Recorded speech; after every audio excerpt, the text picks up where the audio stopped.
এই family card জিনিসটা যেটা আপনাদের এতক্ষণ দেখানো হলো, এটা হচ্ছে একটা শক্তি, এটা হচ্ছে একটা ক্ষমতা। ফ্যামিলি কার্ডের আপনাদের এই মাঠে বক্তৃতা করে গেছিলাম আমি, মনে আছে ইলেকশনের আগে ওই পাশে, যে আমরা যদি সরকারে আসতে পারি তাহলে আপনাদের জন্য মহাদের জন্য আমরা ফ্যামিলি কার্ড চালু করবো। কারণ ফ্যামিলি কার্ড জিনিসটা কি?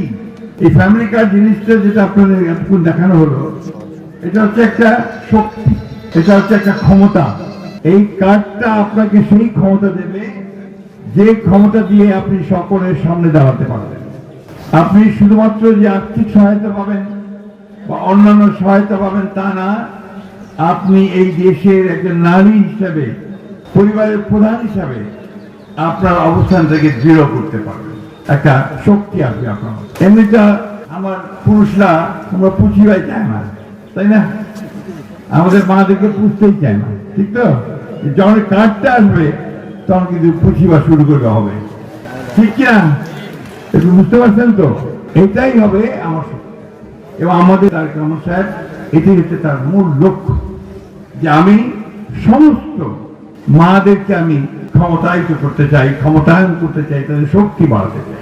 এমনিতেই আমাদের মায়েরা কিন্তু সবচেয়ে বেশি সংগ্রাম করে, একটা পরিবারের জন্য তার সংগ্রাম সবচেয়ে বেশি।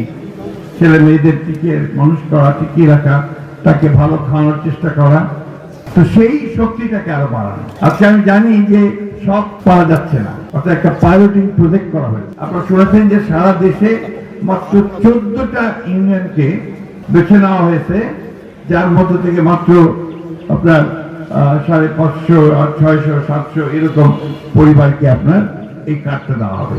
কারণ এটা হচ্ছে প্রাথমিক পর্যায়ে, এটাকে বলে আপনার একটা পাইলটিং প্রজেক্ট, অর্থাৎ আমরা আগে পরীক্ষা করছি। ত্রুটি হবে, অনেকে হয়তো বাদ পড়তে পারেন, অনেকে মানে তথ্যগুলো ঠিক নাও আসতে পারে। এই কাজটার মধ্য দিয়ে আমরা সেইগুলোকে শুধরে নেব। শুধু আপনার মা বোনের যারা এখানে আছেন তারা কিন্তু সবাই এই কার্ড পাবেন। আমার ডিসি সাহেব আছেন এখানে, উনিও পাবেন, মহিলা উনিও পাবেন। আবার আমার সামনে যে আমাদের বোনেরা আছে, আমার মায়েরা আছে, আপনারা সবাই এই কার্ড পাবেন। এবং এই কার্ডটা প্রতিটি ঘরে ঘরে যাবে। শুধু একটু সময়ের ব্যাপার। শুরু যখন করেছেন আমাদের চেয়ারম্যান তারেক রহমান সাহেব, প্রধানমন্ত্রী তারেক রহমান সাহেব, তখন এটা অবশ্যই শেষ।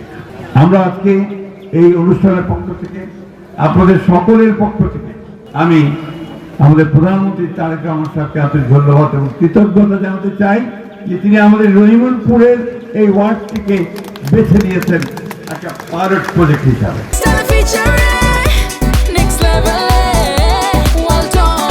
Side by side, free.